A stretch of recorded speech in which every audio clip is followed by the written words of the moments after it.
Você está enfrentando algumas tarefas entediantes hoje? Nancy DeMoss Wolgemuth te encoraja a realizá-las para a glória de Deus. O trabalho é algo bom quando feito para a glória de Deus. Ele existe desde antes da queda, sabia disso? O trabalho não é apenas uma consequência da queda. Em Gênesis 2:15 está escrito: o Senhor Deus tomou o homem e o colocou no jardim do Éden para o cultivar e o guardar. O trabalho é algo grandioso, é algo bonito, quando feito para a glória de Deus. É uma missão de Deus para glorificá-lo aqui na terra.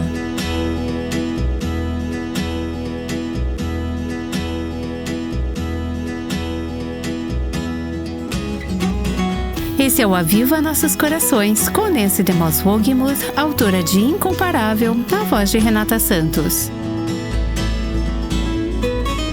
O que Jesus fez nos anos que antecederam seu ministério público por volta dos 30 anos?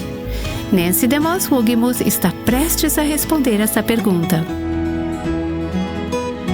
Estamos explorando o Cristo incomparável, como não há ninguém como Jesus, nem de longe. Estamos refletindo sobre diferentes aspectos da vida e do ministério de Cristo, e espero que tenha sido um encorajamento para você até agora. Ainda temos um longo caminho pela frente na vida dele, mas estamos indo devagar, meditando nele e deixando-o encher nossas mentes com pensamentos grandiosos sobre si mesmo. Ontem deixamos Jesus com 12 anos no templo.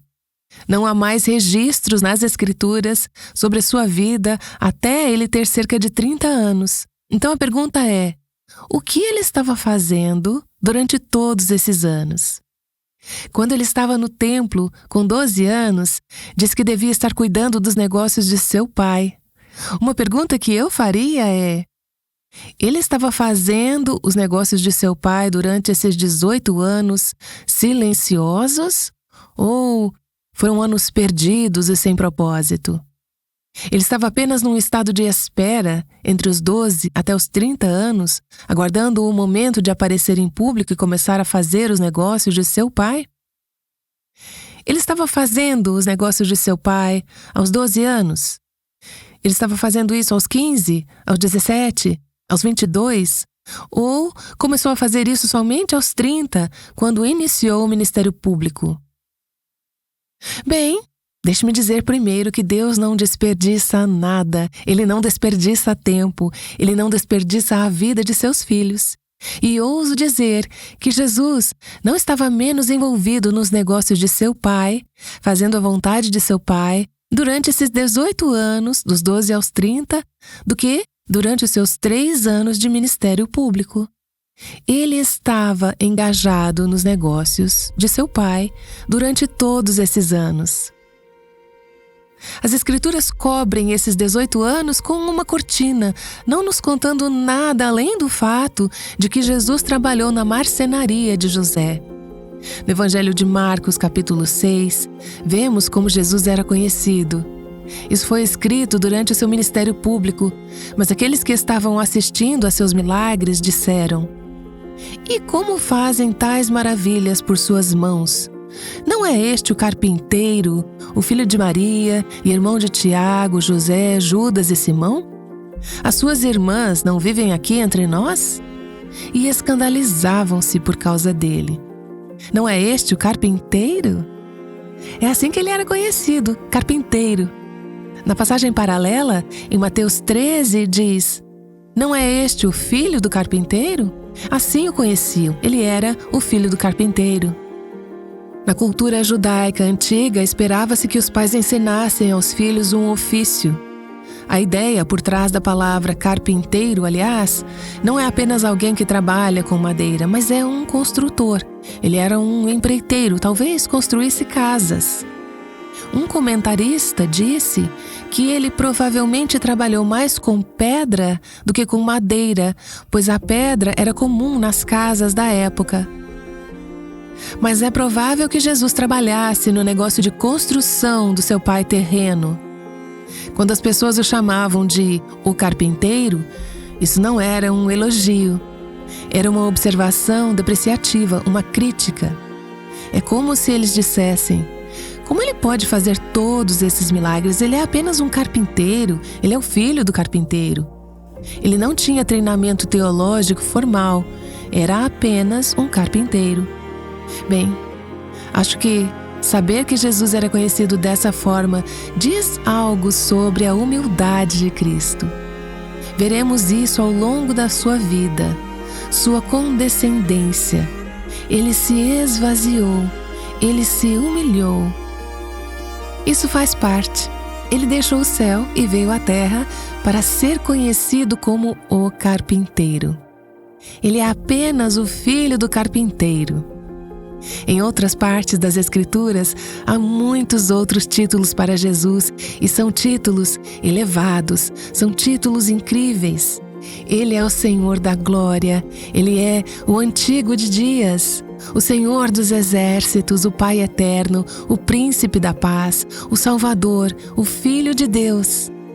Mas, durante esses anos de jovem adulto, Jesus era conhecido simplesmente como o carpinteiro ou o filho do carpinteiro. No livro O Cristo Incomparável, de Oswald Sanders, Sanders aponta que, entre todas as ocupações possíveis que Deus poderia ter escolhido para o seu filho, ele determinou que Jesus seria um trabalhador comum, um homem braçal, trabalhando com as próprias mãos. Ele poderia ter tido um trabalho mais impressionante, ele poderia ter tido um cargo de colarinho branco ou uma posição política. Em vez disso, trabalhou duro como um trabalhador braçal. Sanders diz que isso deve ter feito os anjos se perguntarem. Os anjos que estiveram com Jesus, o glorioso Filho de Deus, que é Deus em si mesmo, que sempre esteve com Deus, o Criador do mundo. Por que ele desceu à terra e não só nasceu em um estábulo, não só se tornou um bebê e depois uma criança, aprendendo o alfabeto e passando por todo o desenvolvimento normal, mas então cresceu e se tornou um trabalhador braçal, um operário que trabalhou com suas próprias mãos? Isso deve ter feito os anjos ficarem confusos. Mas ver que Jesus era um carpinteiro, ele trabalhava com suas mãos, era um trabalhador, um homem do trabalho, nos lembra da nobreza e da sacralidade do trabalho feito para a glória de Deus. Qualquer tipo de trabalho feito para a glória de Deus. Ele santificou o trabalho, por assim dizer, incluindo o trabalho braçal, ou o que alguns chamariam de trabalho servil. Isso deve ser encorajador para aquelas de nós que temos algum aspecto de nossas vidas que envolve trabalho simples. Alguém aqui tem tarefas simples pelas quais é responsável? Falamos sobre como é maravilhoso ser mãe, por exemplo. Mas há muitas coisas sobre ser mãe que estão longe de ser glamurosas, não é? Há muito trabalho árduo envolvido em ser mãe, não é? Trocar fraldas e outras tarefas do dia a dia. Eu recebo pessoas que dizem: eu quero fazer o que você faz. Bem, o que elas querem dizer é que querem fazer a parte do que eu faço que elas podem ver e acham que seria divertido. Mas o que elas não sabem são todas as horas longas, a frustração, o olhar para a tela do computador em branco enquanto tento escrever um livro pensando: não tenho ideia do que dizer. E todo o esforço e o trabalho árduo. Isso é comum no seu trabalho, no seu chamado, seja qual for, e na sua vocação espiritual. Jesus santificou o trabalho duro, o trabalho manual, o trabalho árduo, o trabalho rotineiro, feito para a glória de Deus. Ele glorificou seu Pai no céu, trabalhando com suas mãos todos aqueles anos, talvez sustentando sua mãe e outros membros da família depois que José morreu, o que muitos acreditam ser provável. Veja, Jesus, ao ser um trabalhador, um carpinteiro, ele não automaticamente passou de 12 para ser um rabino, realizando milagres e ensinando. Ele trabalhou por vários anos no negócio de construção de seu pai, afirmando o que o resto das Escrituras diz sobre o trabalho. O trabalho é algo bom quando feito para a glória de Deus. Ele existe desde antes da queda. Sabia disso? O trabalho não é apenas uma consequência da queda. Em Gênesis 2:15 está escrito: o Senhor Deus tomou o homem e o colocou no jardim do Éden para o cultivar e o guardar. O trabalho é algo grandioso, é algo bonito quando feito para a glória de Deus. É uma missão de Deus para glorificá-lo aqui na terra. E Jesus estava fazendo isso com o seu trabalho na carpintaria ou na construção. Você faz isso e eu faço isso de outras formas, mas é algo santificado. 1 Tessalonicenses capítulo 4.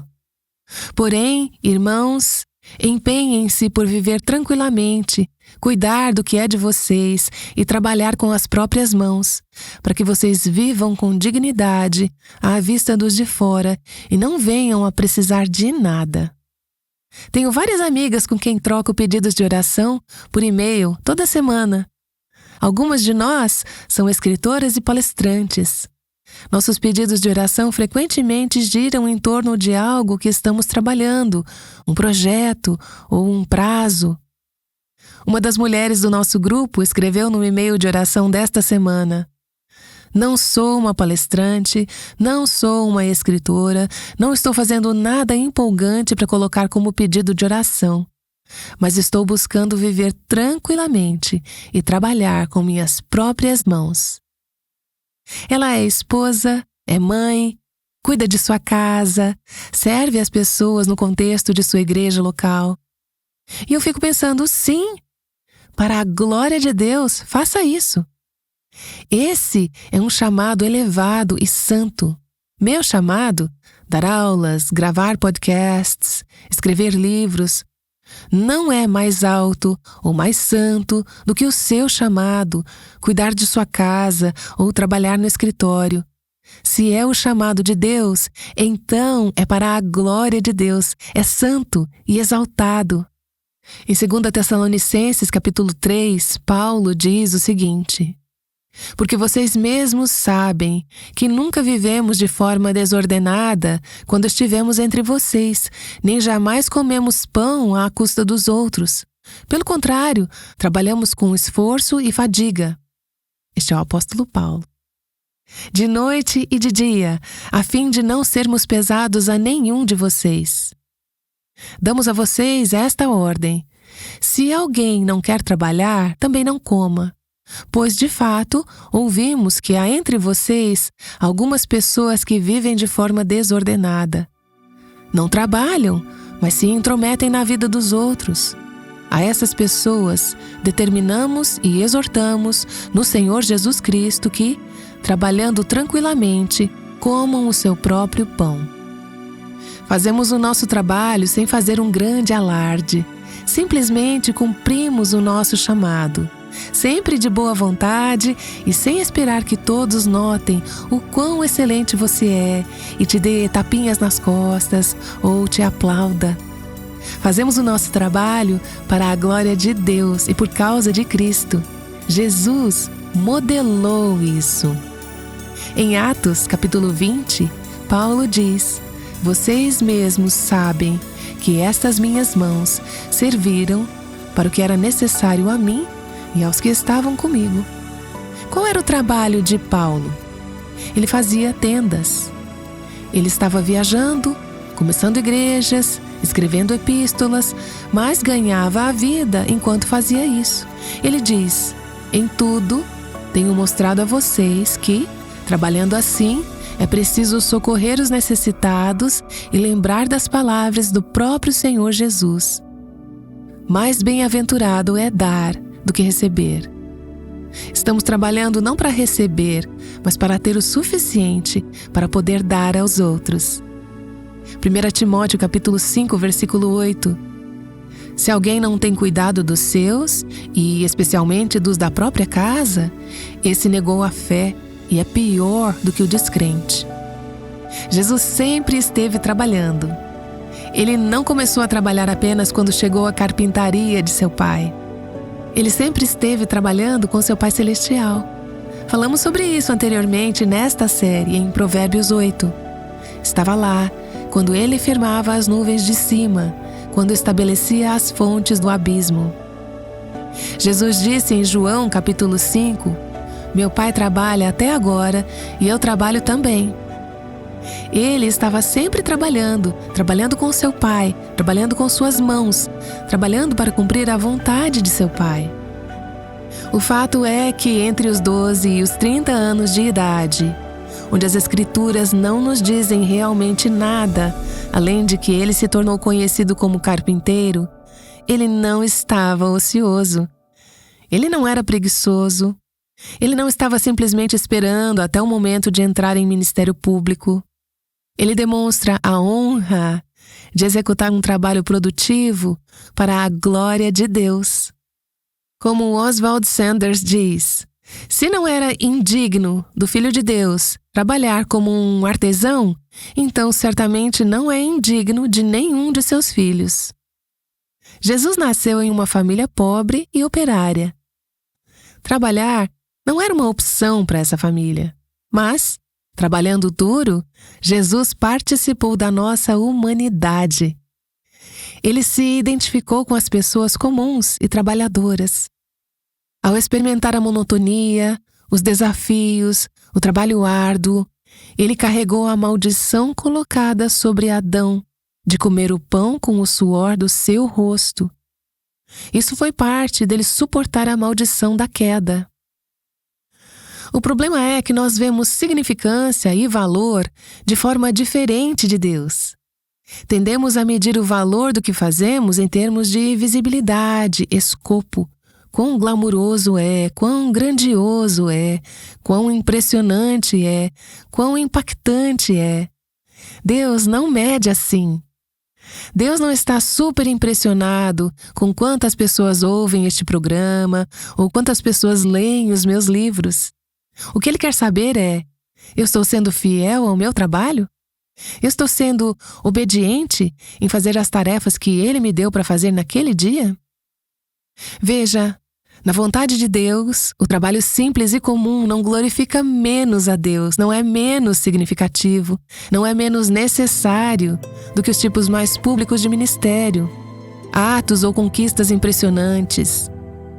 Ter um ministério direto na vida das pessoas não é mais impressionante, não é mais valioso para Deus do que lavar pratos, se esse for o seu chamado, em um determinado momento do dia, ou lavar roupas, ou realizar alguma outra tarefa corriqueira e entediante.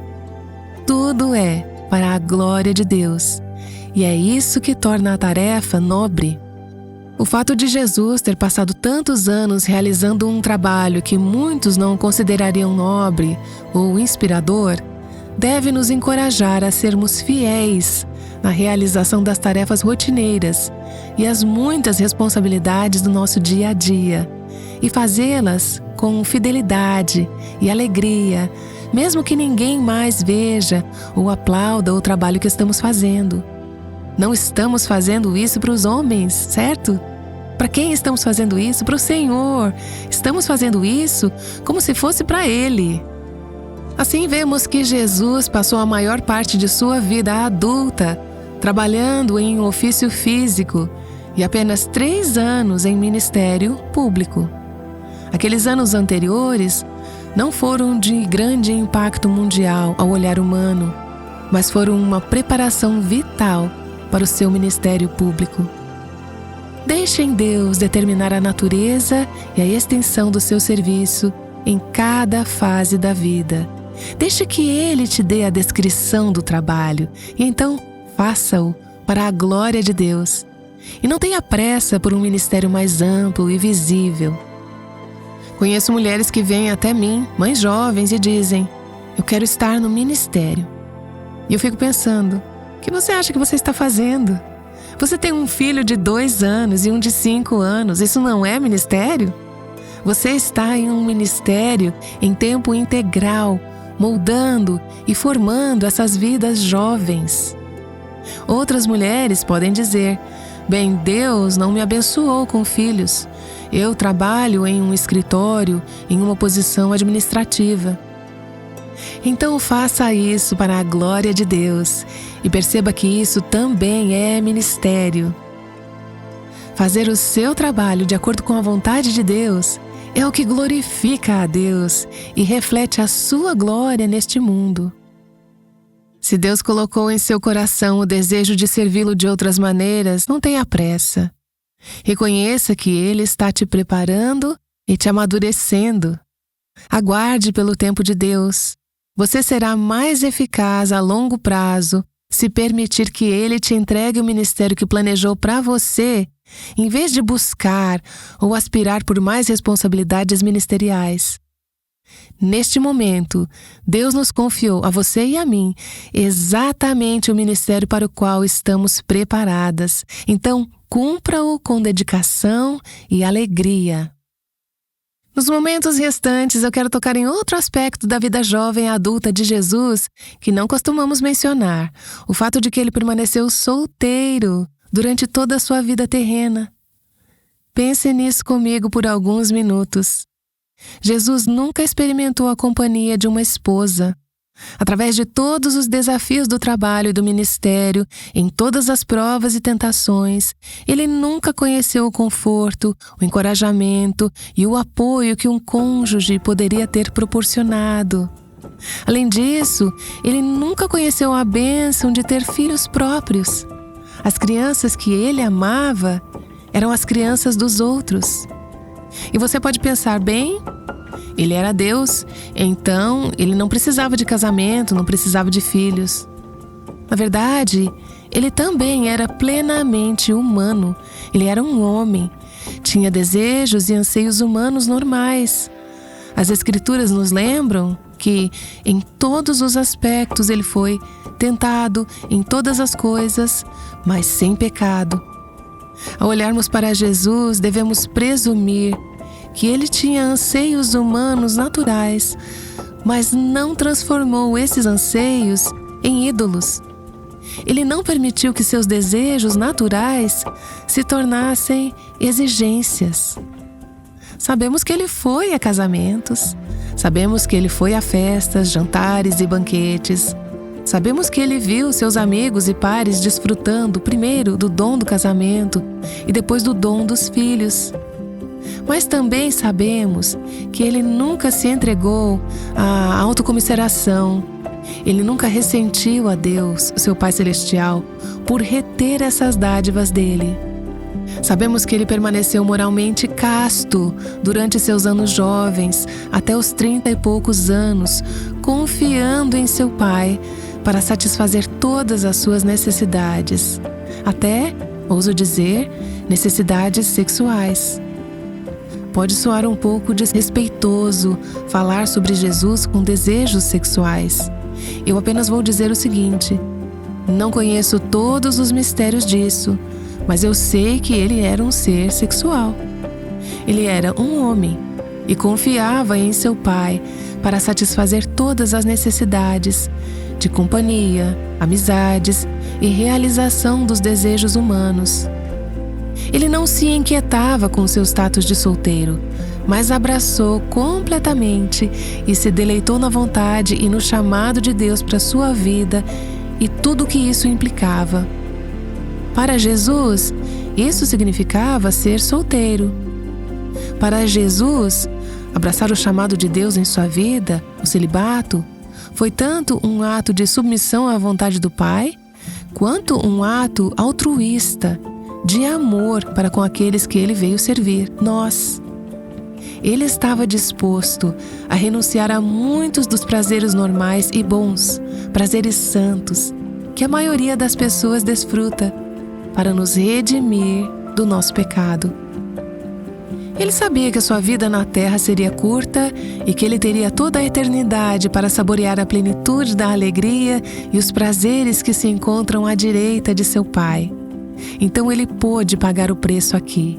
Ele conhecia a alegria que estava diante dele e ele suportou. Ele suportou não apenas a cruz física, o sofrimento da crucificação e tudo o que isso significava, mas outros tipos de cruzes ao longo do caminho, incluindo talvez essa área do celibato. Isso pode ter sido uma cruz para ele, assim como é para algumas aqui. Sendo solteiras ou casadas, há momentos em que nos sentimos muito sozinhas, precisando de companhia e que alguém ouça os nossos corações e compartilhe nossas necessidades e anseios mais profundos. Há mulheres casadas com homens que não têm um coração para o Senhor ou que simplesmente não estão se conectando verdadeiramente. Ou mesmo que você esteja em um ótimo casamento, há áreas do seu coração que jamais serão preenchidas pelo seu marido. Você pode se sentir sozinha de diversas formas, seja como uma mulher solteira, como uma mulher casada, com um marido que não compartilha da mesma fé, ou carregando um fardo que ninguém mais pode compreender ou compartilhar completamente com você. Talvez você seja viúva, divorciada, ou talvez Deus não tenha te abençoado com casamento ou com filhos ainda. Pode ser que você tenha se mudado recentemente e esteja longe de amigos e de encorajamento. Eu quero te lembrar do que diz Hebreus 12. Pensem naquele, Cristo, para que vocês não se cansem e desanimem. Porque não temos um sumo sacerdote que não possa se compadecer das nossas fraquezas. Pelo contrário, ele foi tentado em todas as coisas à nossa semelhança, mas sem pecado. Portanto, aproximemo-nos do trono da graça com confiança. Graça é o que precisamos nesses momentos, a fim de recebermos misericórdia e encontrarmos graça para a ajuda em um momento oportuno. Amiga solitária, irmã solteira, mãe que está lutando, eu quero te encorajar a receber o amor do seu Pai Celestial, a abraçar a vontade e o chamado dele para esta e cada fase da sua vida, e deixar que ele te sustente com sua graça. Confie nele para aqueles desejos não realizados. Dedique sua vida ao serviço dos outros. E lembre-se de que esta vida é muito curta. Foque no dia em que cada lágrima será enxugada e cada esperança e desejo serão cumpridos, quando estaremos unidos a Cristo, nosso amado noivo, para toda a eternidade. Vale a pena esperar.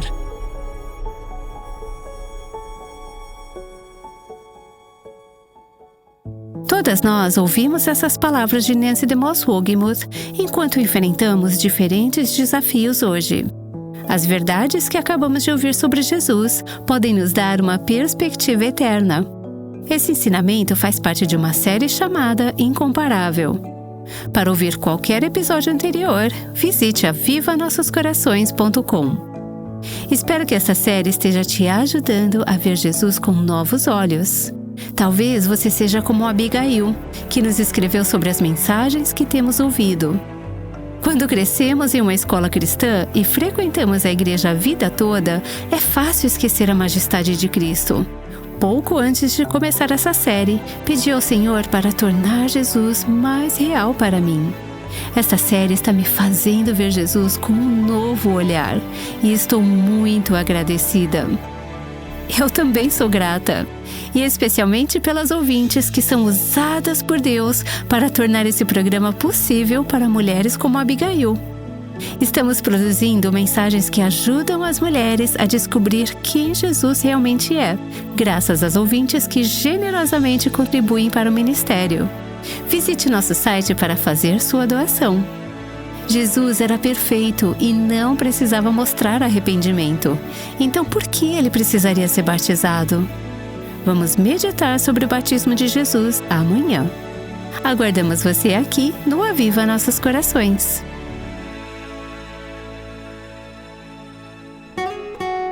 O Aviva Nossos Corações é um ministério em língua portuguesa do Revive Our Hearts com Nancy DeMoss Wogemuth, chamando as mulheres à liberdade, à plenitude e à abundância em Cristo.